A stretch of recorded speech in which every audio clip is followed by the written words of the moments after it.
contente por ter humilhado minha futura ex-esposa traidora. Em fevereiro passado, minha esposa recém-casada viajou por uma semana para visitar sua família e amigos, de quem nos mudamos para o outro lado do país por causa da bolsa de estudos dela.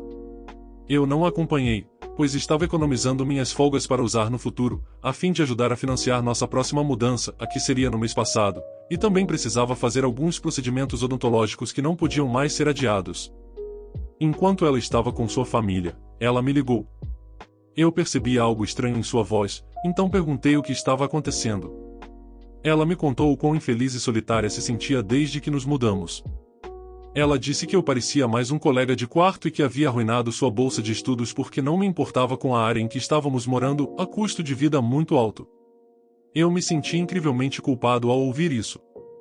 Nós só estávamos casados há 5 meses, juntos há mais de 6 anos, e morando juntos há 4,5 anos, e ela já estava sugerindo terapia de casal. Eu não protestei. Eu estava ansioso para resolver as coisas, pois a adorava e a amava muito. Nas próximas semanas, planejei atividades para nós todos os fins de semana, além de fazer toda a cozinha e limpeza do apartamento, embora já fizesse isso antes. Tivemos nossa primeira sessão de terapia de casal, e minha esposa disse que temia que talvez fossemos simplesmente muito diferentes ou incompatíveis. Ouvir isso foi como um soco no estômago. Onde estava essa preocupação antes de nos mudarmos e nos casarmos? Em seguida, veio 31 de março e 1º de abril. Saímos no dia 31 para uma longa caminhada após o trabalho e tomamos algumas bebidas.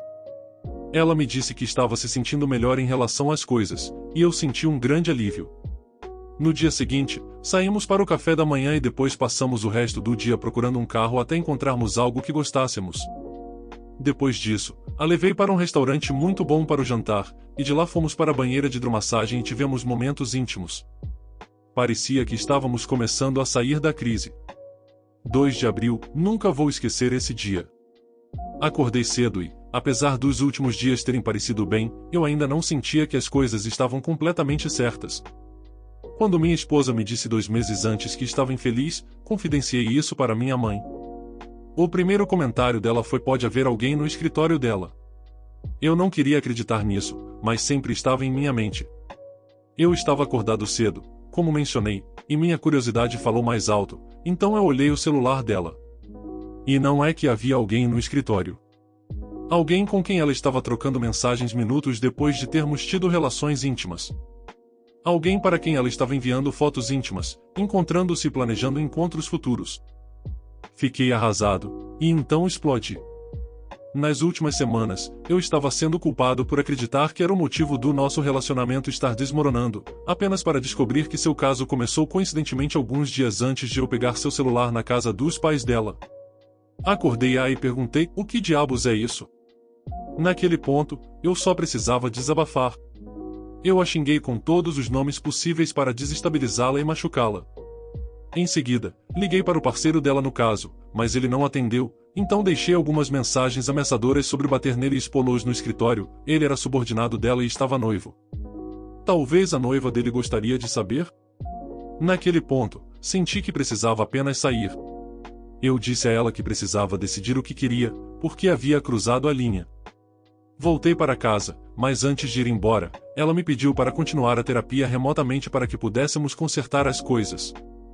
Eu ainda amava a tolice e concordei.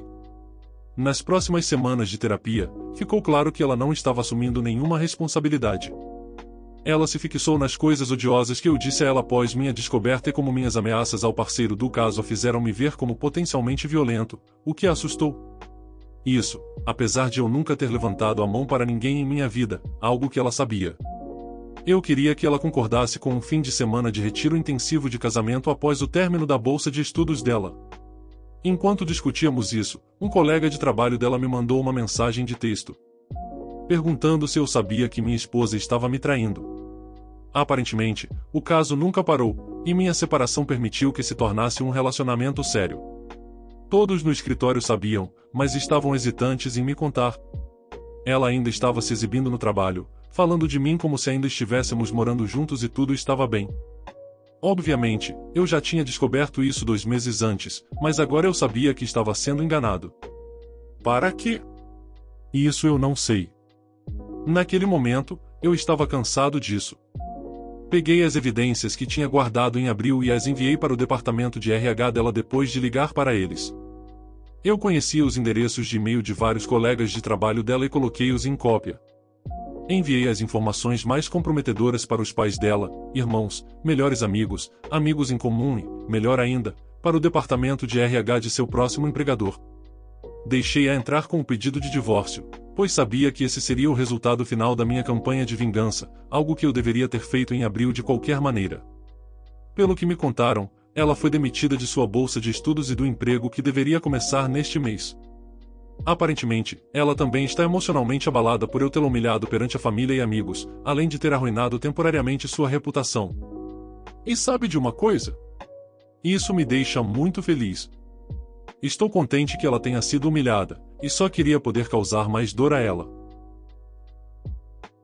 Senhora, eu disse a você que seus filhos não têm idade suficiente para esta aula, não me culpe quando eles se machucarem.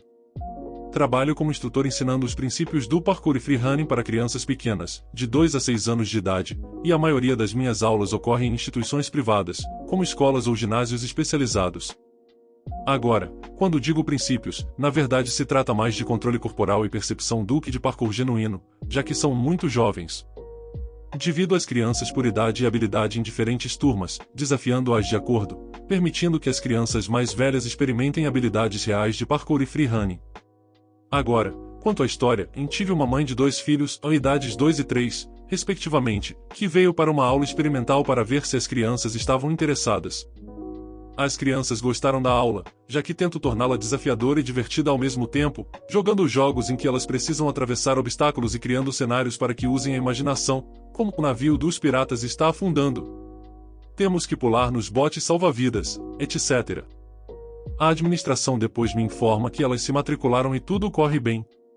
Agora, algo que você precisa saber sobre as minhas aulas é que, embora sejam ministradas em uma sala especialmente preparada e eu me certifique de que a maioria das superfícies seja acolchoada, sou extremamente paranoico com acidentes, então faço o meu melhor para manter um ambiente seguro.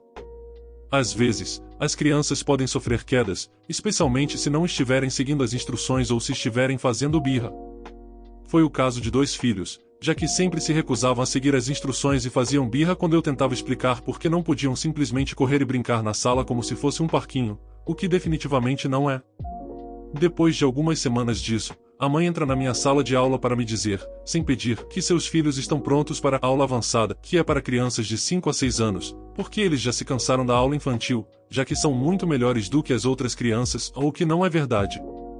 Educadamente, deixo claro que, embora sejam crianças muito ativas, primeiro precisam se tornar responsáveis por suas ações, já que tendem a empurrar as outras crianças e não ouvir as instruções, e, portanto, ainda não estão prontos, já que a aula das crianças mais velhas é muito mais exigente, e eu não posso simplesmente seguir 2 crianças enquanto negligencio o resto da turma, pois pode haver um acidente. Esses grupos não são grandes de forma alguma. Eu só aceito grupos de 5 crianças no máximo, pois é tudo o que consigo cuidar sozinho para garantir a segurança de todas as crianças, mas ter que cuidar de crianças menores de idade e deixar outras 3 crianças sem supervisão é algo que não posso permitir. Enfim, a mãe não parece aceitar minhas palavras com simpatia, mas aceita minha decisão, ou assim eu pensei. Na semana seguinte, entro e a recepcionista me informa que a mãe basicamente fez uma birra para que seus filhos entrassem na aula avançada mesmo assim, apesar dos meus avisos, e me pergunta se posso simplesmente deixar isso passar desta vez. Obviamente, não concordo com isso, pois isso não apenas coloca os filhos em perigo, mas também as outras crianças, mas consigo ver que ela vai invadir minha sala de aula novamente, ainda mais zangada se eu disser não. Então peço à recepção que ela assine uma autorização adicional àquela que já havia assinado ao matricular as crianças. Chega o dia em que tenho que ensinar a aula avançada, e entram com um sorriso presunçoso ninguém menos que a mãe e os filhos. Eu os recebo e começo minha aula, que, como eu disse, é muito mais exigente e inclui algumas técnicas de parkour de verdade. Seria injusto para as crianças da idade apropriada diminuir a aula apenas porque essas crianças se matricularam, então não faço isso. No entanto, fico de olho nelas para evitar problemas. Naquele dia, as crianças tiveram que saltar um pequeno vão e se agarrar a uma parede e se movimentar penduradas, a imagem do movimento pendurado na série Assassin's Creed, com tudo menos o chão acolchoado, é claro, mas é uma queda considerável para crianças dessa idade, cerca de 1,5 metros. Enquanto estou ajudando uma das crianças mais velhas a se movimentar, vejo que a próxima da fila para o salto é o filho mais velho e peço a ele que espere por mim para que eu possa vigiar o salto, caso suas mãos escorreguem ou ele não consiga completar o salto. Ele começa a fazer birra, dizendo que agora é um filho grande e pode fazer isso sozinho, ao que respondo para me deixar lá para garantir que ele não se machuque. Corro de volta até ele após ajudar a outra criança a alcançar o chão e a ajudo a alcançar a parede, já que ela não conseguiu completar o salto, e ele fica absolutamente furioso e sai correndo da sala. 5 minutos depois, ela retorna exigindo que eu a deixe saltar sozinha, mais uma vez explico por que isso é uma má ideia e corremos o circuito novamente. Mais uma vez estou ajudando a criança que está à frente dela e peço a ela que espere por mim, mas em vez de ouvir, ela pula na parede, não consegue completar o salto, bate na parede com o rosto e depois cai no chão, perdendo o fôlego. Eu corro para verificar se ela está ilesa, o que felizmente ela está, tirando a queda, e ela começa a me bater e, uma vez que se recupera, começa a chorar copiosamente e sai correndo da sala novamente. Mais uma vez, estou diante da mãe exigente exigindo saber por que permiti que sua filha se machucasse durante minha aula e começando a me acusar de ser negligente e incompetente e que tomará medidas contra a escola e contra mim. Digo a ela que entendo que ela está chateada, mas pedi à criança que ficasse quieta e esperasse por mim, mas ela se recusou a ouvir, e para lembrar que eu avisei de que elas ainda não estavam prontas para esta aula, já que não seguiam as instruções que tinham o propósito de mantê-las seguras. A mãe exigente continua a falar sobre como posso esperar ser demitido em breve e o monólogo habitual dos pais exigentes e depois sai. Conto à recepção o que acabou de acontecer e peço que verifiquem as câmeras na minha sala de aula para que tenham provas caso ela realmente tente algo legalmente, e lembrei a eles que ela assinou uma segunda autorização. Felizmente, ela nunca o fez e nunca mais voltou, embora tenha pago o mês inteiro adiantado. Tenho mais algumas histórias desse tipo, já que atividades extracurriculares tendem a ter esses tipos de incidentes e atrair pessoas com essa mentalidade. Então, me avise se você quiser ouvir mais e eu vou tentar postar algumas das minhas e das histórias dos meus colegas aqui. Estava entediado no trabalho, então consegui que um cara fosse demitido e possivelmente enviado para a prisão por fraude. Eu trabalho no turno da noite como recepcionista em um hotel na Noruega, e a maioria das noites são passadas assistindo Netflix e jogando jogos. No verão passado, estava realmente devagar, e eu também estava trabalhando muito além do meu horário, então fiquei sem coisas para assistir e jogar. Uma noite, recebi um e-mail de Scooter. Ele queria reservar um quarto por quase 20 dias. Tudo o que eu tinha que fazer era enviar a ele o preço e a confirmação de que tínhamos quartos disponíveis, e ele então me enviaria suas informações do cartão de crédito para que eu pudesse fazer a pré-cobrança. Normalmente, apenas excluímos esse tipo de e-mail, mas eu estava entediado demais, então respondi com uma oferta de cerca de $2.000 para toda a estadia. Também me certifiquei de informar que ele poderia cancelar gratuitamente até o dia da chegada. Essa é provavelmente a tentativa de fraude mais comum na indústria hoteleira e viagens. Ao contrário da maioria das empresas, podemos cobrar cartões de crédito e débito apenas com o número do cartão e a data de validade. Não é necessário um código PIN, CVC ou outros métodos de autenticação. Nosso software também nos permite depositar dinheiro diretamente em contas bancárias locais e internacionais usando o número do cartão. Por causa disso, pessoas desonestas como o Scooter tentarão pagar com cartões roubados clonados, mas depois cancelar a reserva e pedir que reembolsem o valor em outro cartão. Algumas horas depois de enviar a oferta a ele, ele respondeu com um número de cartão Visa e me pediu para cobrar assim que possível. Verifiquei o cartão com nosso software de validação e, para minha grande surpresa, ele não pertencia ao Scooter. Se a validação for bem-sucedida, o nome do proprietário do cartão é retornado 90% das vezes. Enviei a ele um novo e-mail afirmando que o cartão foi recusado devido a fundos insuficientes. Ele respondeu rapidamente e me deu um novo cartão para tentar. Adivinha só, esse também não pertencia ao Scooter. Nem mesmo a mesma pessoa do primeiro cartão. Ao verificar os códigos BIN, as 6 primeiros dígitos, descobri quais bancos emitiram os cartões. Nem mesmo foram emitidos no mesmo país. Meu plano era apenas ligar para os bancos e informá-los sobre a tentativa de fraude, mas ainda havia várias horas antes de eu poder ir para casa, então decidi mexer um pouco mais com o Scooter. Enviei uma resposta dizendo que o segundo cartão havia sido aceito e também o número de referência para a estadia dele em nosso hotel. Como esperado, algumas horas depois, o Scooter enviou um e-mail cancelando o pedido e pedindo que reembolsássemos o dinheiro para um cartão diferente, pois ele havia perdido a carteira e desativado o cartão com o qual pagou. Este cartão foi emitido por um banco polonês. Não tenho certeza por quê, mas contas bancárias polonesas são frequentemente usadas por pessoas que desejam lavar dinheiro de Bitcoin. É possível comprar um cartão legítimo por cerca de $500 que está registrado em nome de alguma pessoa na Polônia. Neste ponto, o Scooter provavelmente estava bastante satisfeito com os $2.000 que em breve receberia. Respondi que não havia problema para mim transferir o dinheiro para outro cartão, desde que fosse válido. Que divertido seria também cancelar o próprio cartão dele, para que ele tivesse que gastar $500 em um novo. Não. Divertido. O suficiente. No último e-mail, escrevi que ele poderia me enviar o número do cartão, mas que nosso servidor de e-mail entraria em manutenção em alguns minutos, então meu chefe cuidaria disso na segunda-feira. Era sábado de manhã, então havia tempo suficiente para o banco cobrado nos ligar e reverter a transferência, se ele precisasse do dinheiro imediatamente. Disse a ele para ligar para o hotel antes de encerrar meu turno às 7 horas. Ele ligou quase imediatamente, e eu anotei o número do cartão e o número de telefone dele. Disse a ele que havia transferido o dinheiro e que estaria em sua conta até às 12 horas. Meu turno acabou, e fui para casa com todas as informações que o Scooter havia fornecido.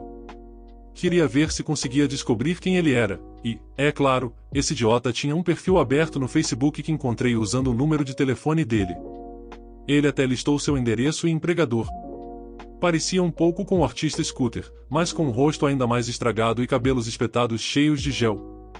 Ele morava em algum lugar nos arredores de Londres, em uma área que eu descreveria como um acampamento de trailers britânico. Casas que foram bonitas em algum momento, mas cujos donos não gastaram nada em manutenção desde que foram construídas. Lixo por toda parte e janelas quebradas que estavam fechadas ou consertadas, vedando os buracos com lixo. Agora, a parte divertida. De acordo com o perfil dele no Facebook, o Scooter trabalhava em um hotel. Isso significava que ele teria acesso às informações dos cartões dos hóspedes que reservaram por sites como Booking.com. Liguei para o gerente do hotel e disse a ele que havia razão para acreditar que um de seus funcionários estava tentando cometer fraude com cartão de crédito e que os números dos cartões poderiam pertencer aos hóspedes.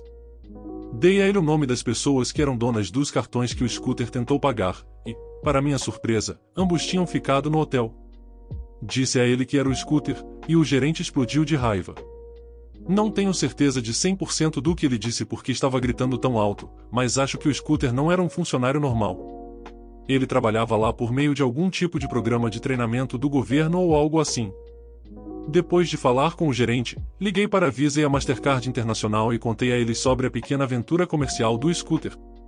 Aparentemente, é bastante fácil verificar se há mais cartões envolvidos em fraudes em que os cartões também foram usados no hotel do Scooter. Com as informações de conta de depósito polonês dele, eles também seriam capazes de colocar a culpa no Scooter se ele tivesse tido sucesso em enganar alguém e processá-lo pelo valor roubado. A polícia também me ligou depois para obter um depoimento sobre toda a situação, então sei que o gerente denunciou a polícia. Não tenho certeza do que aconteceu com o Scooter, mas, de acordo com o perfil dele no Facebook, ele não trabalha mais no hotel. Ou em qualquer outro lugar, pelo que posso ver. Dê sua opinião sobre os relatos nos comentários. O que você faria de diferente nessas situações? O vídeo foi feito com MT Carinho, então de um like e se inscreva aí. Obrigado.